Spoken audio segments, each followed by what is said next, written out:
99% of investors make two mistakes that are just incredibly costly. Seriously, these mistakes lead to them losing millions of dollars in the market. Okay, first they'll buy a really good company, but at a terribly high price. Or they buy a terrible company at a fair price, thinking, hey, this is a bargain. So my goal here is to build a simple screen to find decent growth stocks. And I'll show you exactly how to do it, step by step. Stick around for the final list. All right, let's build this. Step 1, head over to screener.in. Once you're there, just click on Screens, then hit Create New Screen. Easy. Step 2 is all about finding those fast compounders. We're looking for companies that are consistently growing, not just some one-year wonder. So we'll add 3 filters for EPS growth, all greater than 20% for 3, 5, and 7 years. Why this combo? Well, it helps us dodge that fake high growth from the 2020 COVID base year. Okay, step 3, we have to check for actual sales growth. See, profits can grow from just cutting costs, and that's not what we're looking for. So let's add another filter.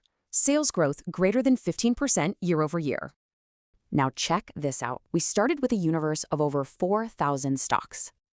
And just with those growth filters, we've already narrowed it down to about 200. All right, step 4 is the interesting part, valuation. This is where most people mess up. We're going to use the PEG ratio.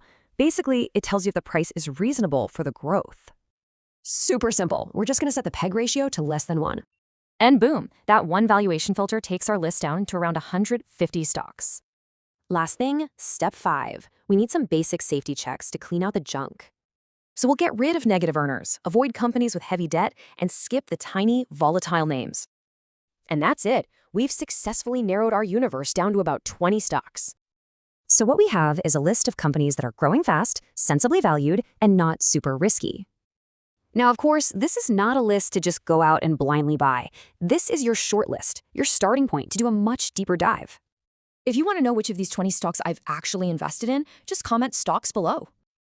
And hey, make sure you save this explainer so you can use this exact screen for yourself later on.